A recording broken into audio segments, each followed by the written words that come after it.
hppodcraft.com.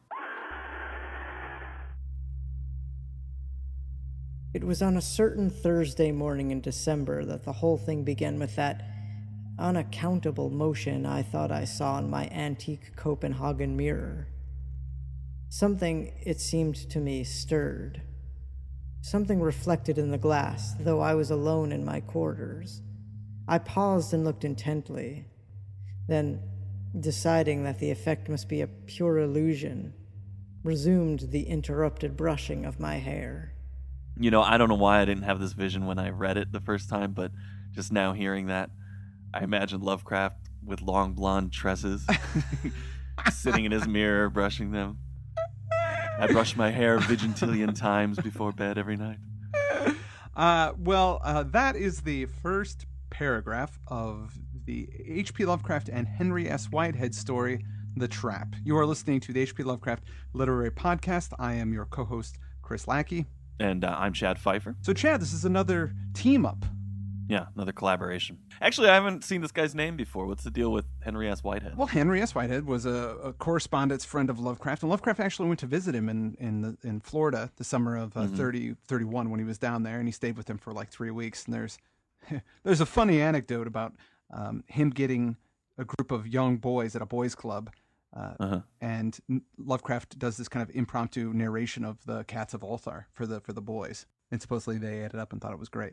Oh, really? Yeah. Oh, that's cool. So yeah, he was friends with him for a while. There was another story that they do some work on, but he died before Lovecraft did, and Lovecraft wrote a in memorandum of him that was to be published in Weird Tales. It got published, but it was edited down to like 1/3 of what it was before, because Farnsworth just thought it was too wordy and stuff, and got rid of it. But this guy, he's a very accomplished writer. He's written a ton of stories for Weird Tales, Strange Tales, and Adventure, and a bunch of other stuff as well. And then Arkham House took all of his stories and put them into 2 volumes.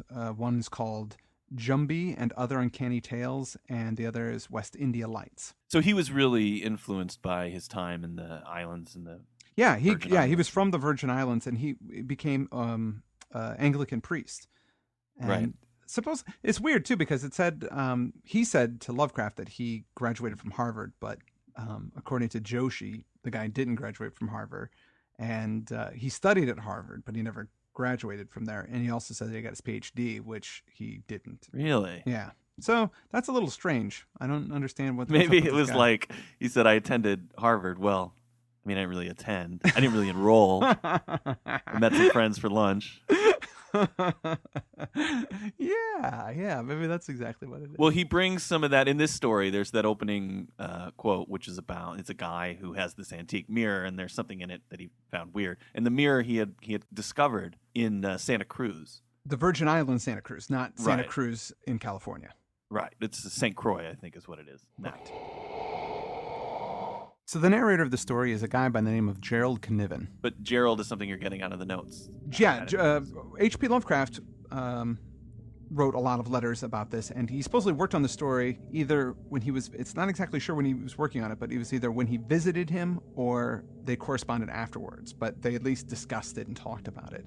And in his notes, he mentions that the guy's first name is Gerald. But it's something that they worked on together. It's not him doing a revision of something that was... Well, as far as Joshi can tell, well, this is what Lovecraft says specifically about it. He says that he had to rewrite a lot of the characters, and he said that about 3/4 of it was his. Oh, okay. He says the central part was his creation, the central part, whatever the heck that means. It was a kind of a quick read. I didn't, it was kind of nice to get into this after having gone through some of the longer stories. Yeah. Basically what happens is this guy, he was staying half as a guest and half as a tutor at this private school of a friend. Yep. Our main character, Canavan. And he had brought with him this old mirror that he'd found in Santa Cruz, which we'd already said. Right. And while he's brushing his hair, he sees some kind of suggestion of motion.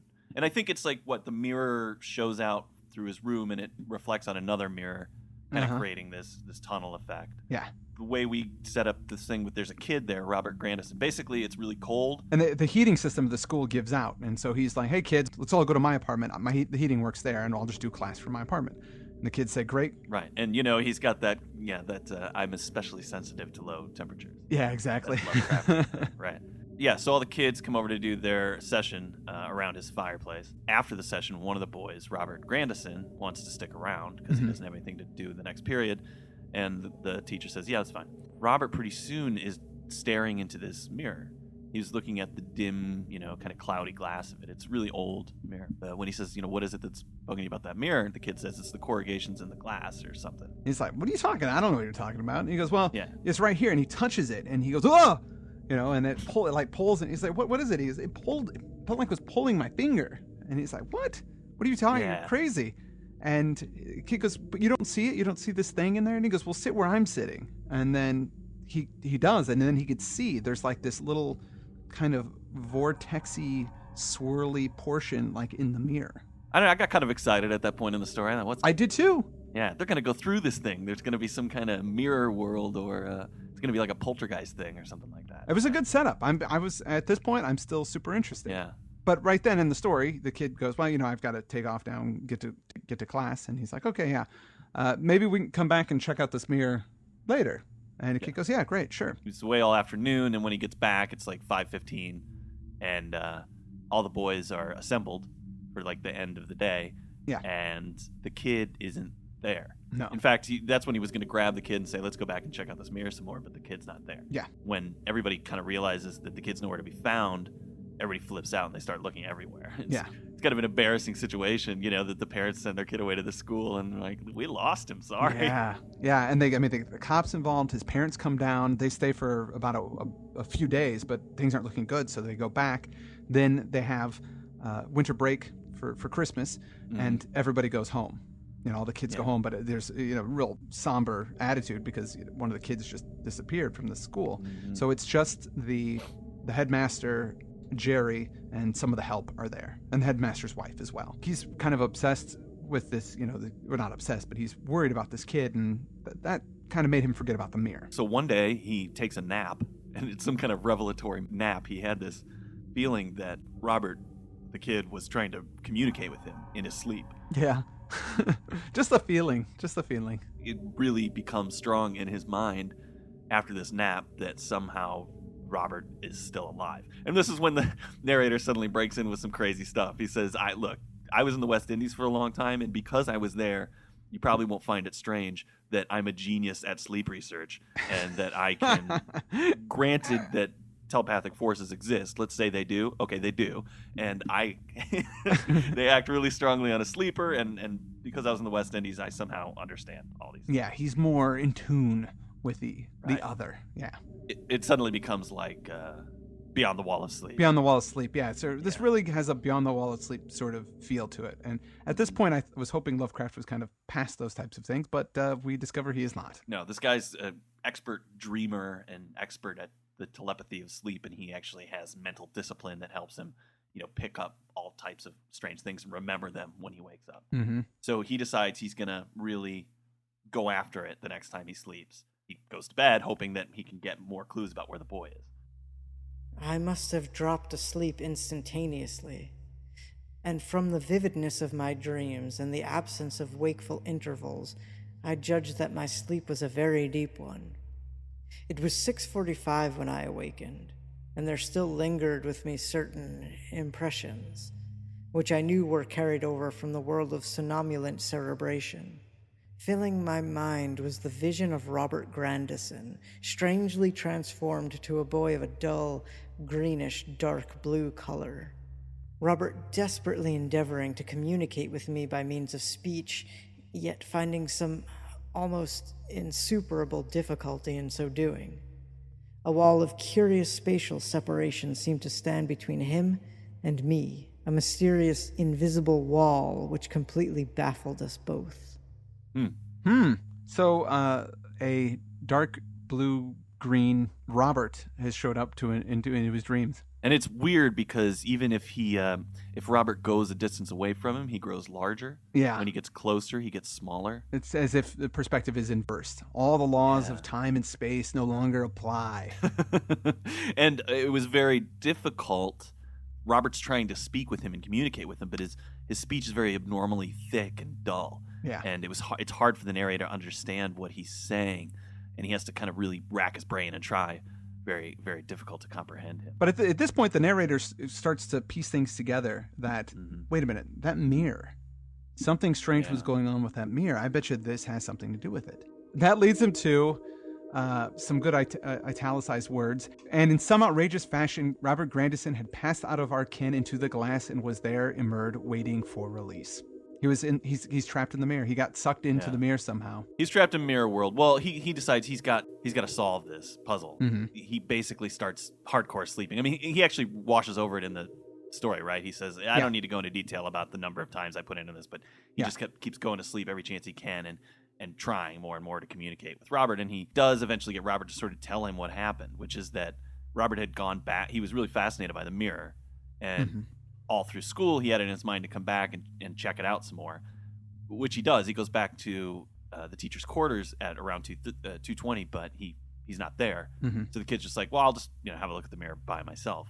He gets this overwhelming kind of urge to put his hand on that center of the glass where there was that weird shape or the whorl. When he does it, he feels this suction, and immediately after that, he's been wrenched into the mirror. So it just, that's how it happened. Yep. That's what he learns from him. Robert he can see that it's Bizarro World in there, right? I kept thinking, Bizarro World. Goodbye, me, I'm Bizarro. While I was reading we this. walk through walls and hang pictures on doors. Everything's into opposite world. In fact, that's when this was a strange thing. He says that made it suddenly. I could realize why Robert had a hard time speaking with me, because his teeth and tongue and vocal cords must be reversed in there. What does that mean? His face is inside out or something? I bet it does. Yeah, it's ridiculous. That's one of those things that was really driving me crazy, and also about Bizarro World, because it's not opposite. Because if it was opposite, either he's flipped, like it's a mirror opposite, or is he turned inside out? It's really inconsistent throughout the story what opposite means. Yeah, right. Like it is in Bizarro World, because he'll say, in Bizarro World, our tires are square. Was that really the opposite of it? No, it's not the opposite. Well, I guess it's Bizarro World. It is. He's not calling it opposite world. He's calling it Bizarro World. True. It's just bizarre. So I'm defending Bizarro World, but not this story. Bizarro World is more consistent than this. You're saying, yes, absolutely. Which is opposite world. Okay. Jerry the teacher, he's not telling anybody about this because nobody would believe him. It's too crazy. Of course not. Yeah, and he still has meals with the headmaster and all those things, and everybody's still really sad about it. But it drives him more to try and figure out a way to communicate more steadily with him and get through this weird opposite physics, so that they can actually start talking. Well, he does, and through the sleeping, he finds out that he's not in there by himself, that there are other people in this mirror world with him. Among the earliest particulars which Robert gave was the fact that he was not alone in his confinement. Various others, all in antique garb, were in there with him. A corpulent, middle-aged gentleman with tied queue and velvet knee breeches who spoke English fluently, though with a marked Scandinavian accent. A rather beautiful small girl with very blonde hair, which appeared a glossy dark blue. Two apparently mute Negroes, whose features contrasted grotesquely with the pallor of their reversed-colored skins. 3 young men, 1 young woman, a very small child, almost an infant, and a lean elderly Dane of extremely distinctive aspect and a kind of half-malign intellectuality of countenance. This last-name individual, Axel Holm, who wore the satin small clothes, flared skirted coat, and voluminous full-bottomed periwig of an age more than 2 centuries in the past, was notable among the little band as being the one responsible for the presence of them all. He it was who, skilled equally in the arts of magic and glassworking, had long ago fashioned the strange dimensional prison in which himself, his slaves, and those whom he chose to invite or allure thither were immured unchangingly for as long as the mirror might endure. So there's sort of a sorcerer in there. There is a sorcerer with a periwig. Yeah. Those are the best kind. And he's pulling people in to be with him in this mirror world. Right. We get a couple more details around that too. They don't need to eat in mirror world. They're just sort of in stasis. No nutrition is necessary. And it goes on to give you more details about Holm. He was born in the early 17th century and was a glassblower and molder in Copenhagen. Mm-hmm.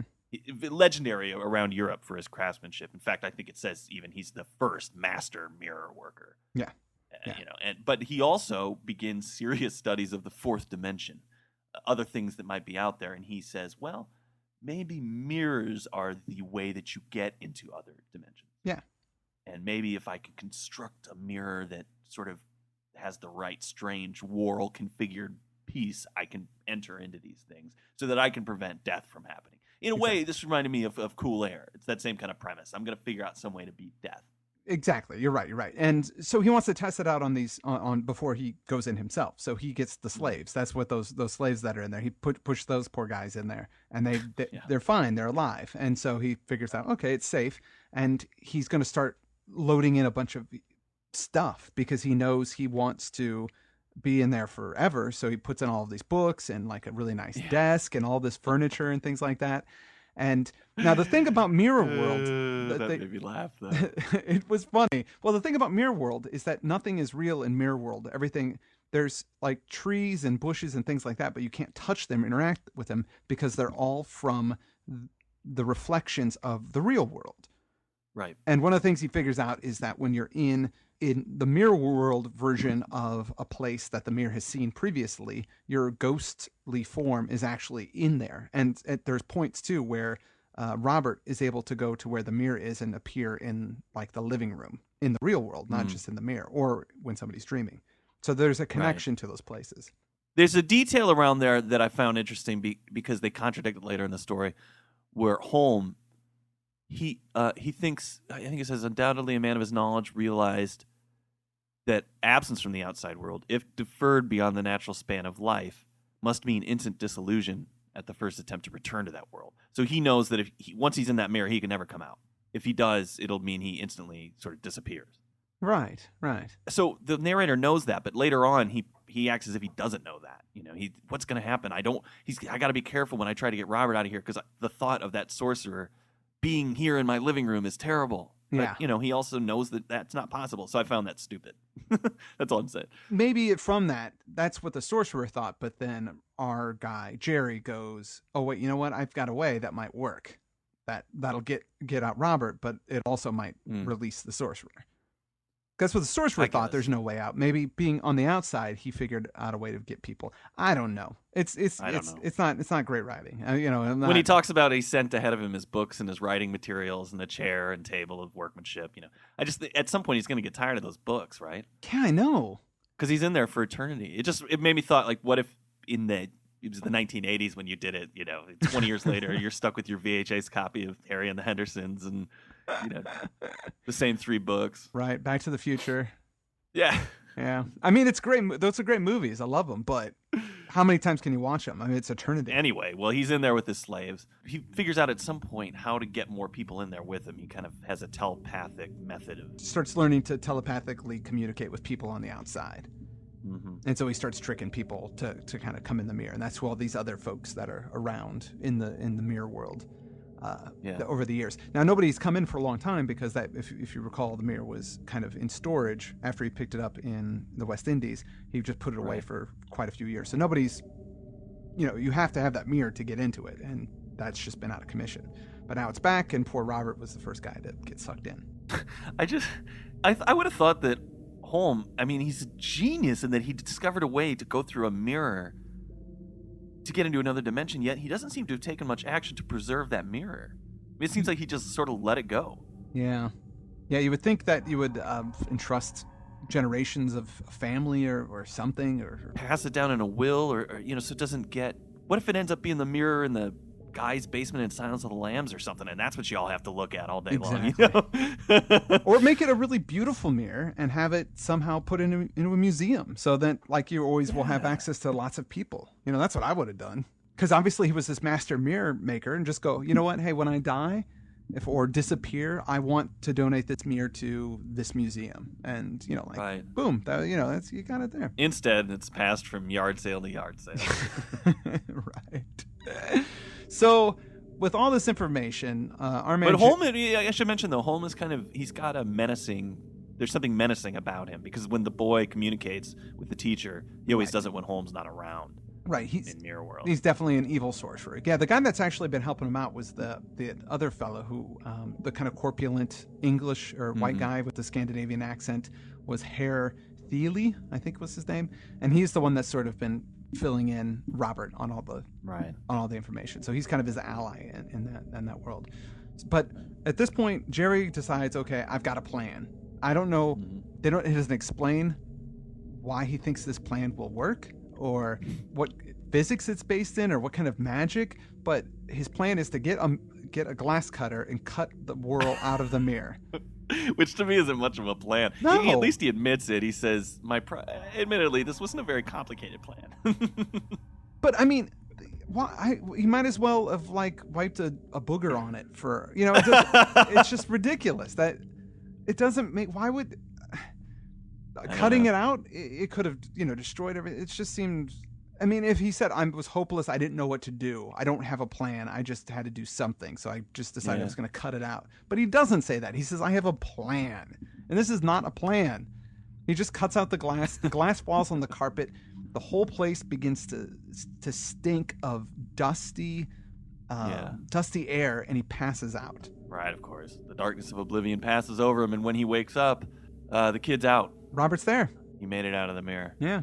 He's fine. I guess that dust was the disillusion of everybody in there because they'd been in there past their natural life. So yes. The minute the section of the mirror that contains the portal was cut out, they turned into dust, and that's probably what that terrible odor was. Right.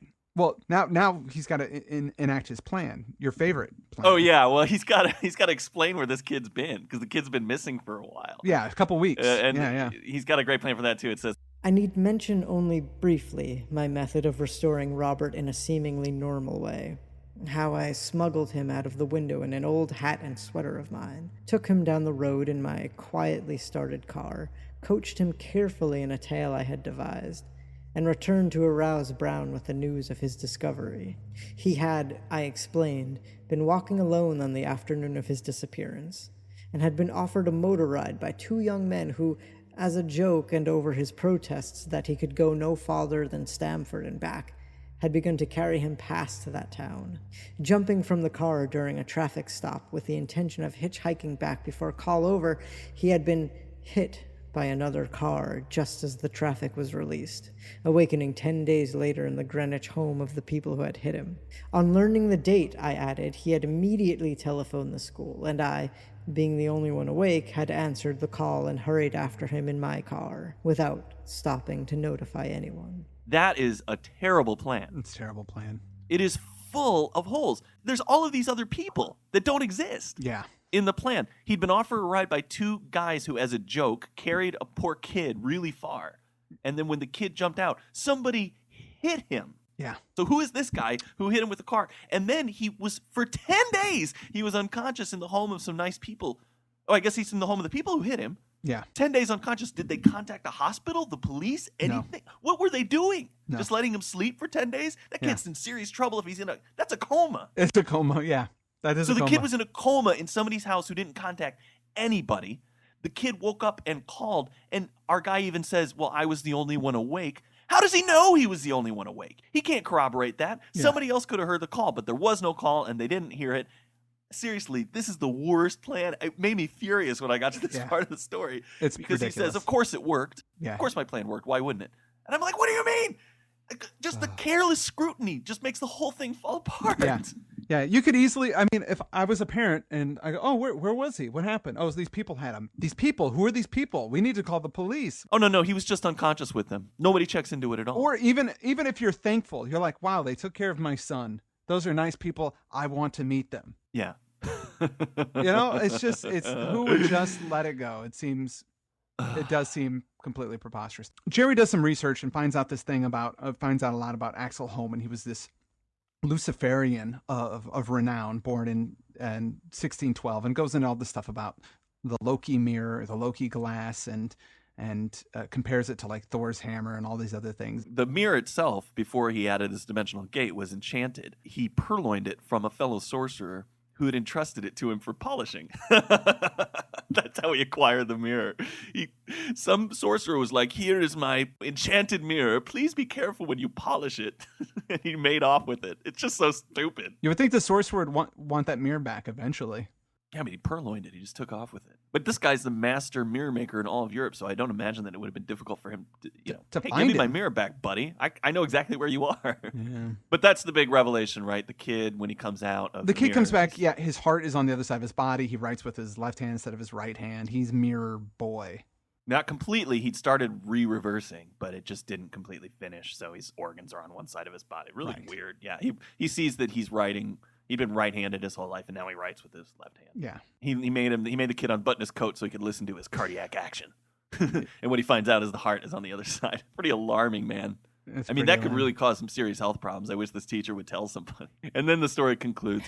I had not merely opened Holmes' trap, I had destroyed it. And at the particular stage of destruction marked by Robert's escape, some of the reversing properties had perished. It is significant that in escaping, Robert had felt no pain comparable to that experienced in entering. Had the destruction been still more sudden, I shiver to think of the monstrosities of color the boy would have always have been forced to bear. I may add that after discovering Robert's reversal, I examined the rumpled and discarded clothing he had worn in the glass, and found, as I had expected, a complete reversal of pockets, buttons, and all other corresponding details. At this moment, Loki's glass, just as it fell on my Bokhara rug from the now patched and harmless mirror, weighs down a sheaf of papers on my writing table, here in St. Thomas, venerable capital of the Danish West Indies, now the American Virgin Islands. Various collectors of old sandwich glass have mistaken it for an odd bit of that early American product, but I privately realize that my paperweight is an antique of far subtler and more Paleogean craftsmanship. Still, I do not disillusion such enthusiasts. And that's the end of it. Yeah. Yeah, so he keeps the mirror for some reason. I don't know why he did that, but I guess it's a sorcerer's mirror. Maybe it'll come in handy in the future if he needs to do magic. I don't know. The story was lame. it was lame. Yeah, I didn't like it that much. Had a kind of interesting opening, and then dull. Yeah, I was interested in the beginning, and then quickly became bored and didn't really want anything more to do with it. I don't have a lot of knowledge about this author. I know that there's some argument I saw online where people are saying that some of his writing is somewhat homoerotic, or maybe he was gay. I don't really care, but as pertains to the story, and I'll be the first to say, when I was a student teacher, it used to drive me absolutely crazy that I had to always be concerned. Like if a female student was in my classroom and she wanted to talk to me, I made sure we spoke in the hallway so people didn't, think that we were alone in a room. I have to do that because just the current climate, people just make these assumptions that everybody's a pedophile and that kind of thing. It's very frustrating, and I don't like it when people read that kind of stuff into stories. But I got to think that the parents in this would think, what? So this kid disappeared for what? And you're the only one who knows where he went, and you got this trumped up stories? Yeah. What's going on here, buddy? What's your relationship to this kid? Like, the whole story had a kind of pedo vibe to it. I just got creeped out by it, kind of. I didn't mean to, but I did. Right, yeah. There was, the thought did cross my mind that he was in the room having young boy students hang out with him in his place. Yeah. And then he's kind of has him in this mirror, trapped in a mirror, sort of. Yeah. He didn't do it, but, there was this kind of intense relationship between this. And not to say that there can't be completely platonic relationships between adults. In fact, I think that's all that is exactly. there is in this story. I'm saying that because his explanation for where the kid had been was so full of holes that I as this kid's parent would think that something funny was going on. Right. Right. Mm. Yeah, it's I guess, but I haven't read any of his other stories, but from what I've heard online, in his collections, if you read them, there's a lot of more homoerotic and young men story themes in there. Yeah. Kind of implying that he's gay, or had those kind of tendencies. I don't care. It doesn't really matter. I would say that I thought there was enough of interest in here that I would maybe check out a couple more of his stories. Yeah.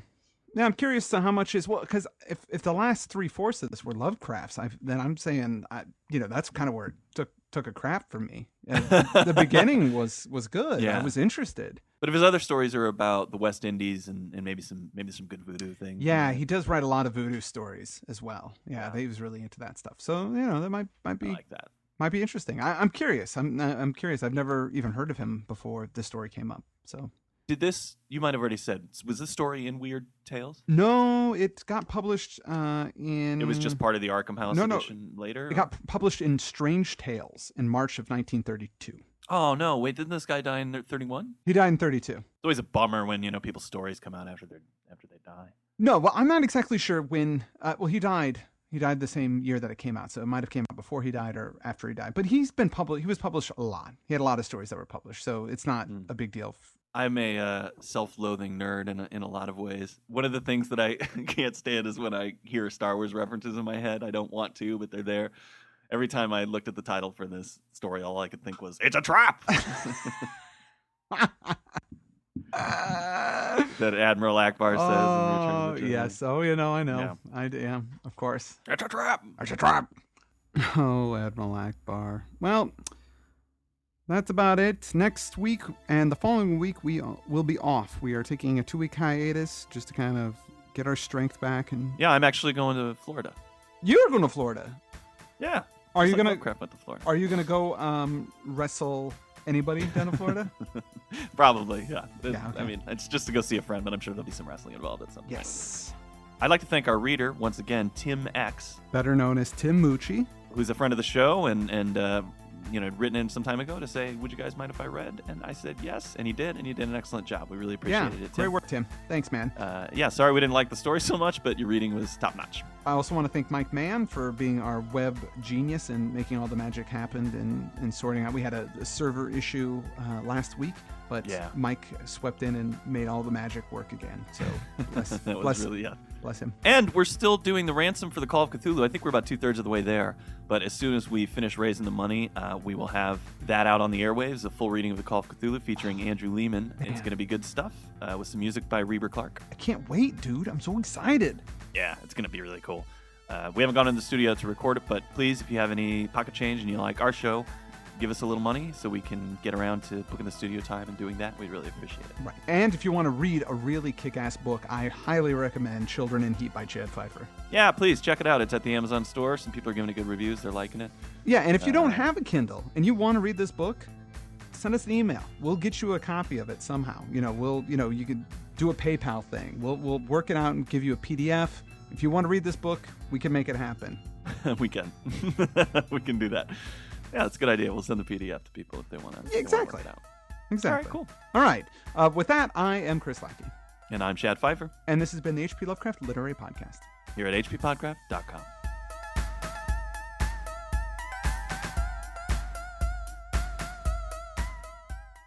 hppodcraft.com. It's a trap!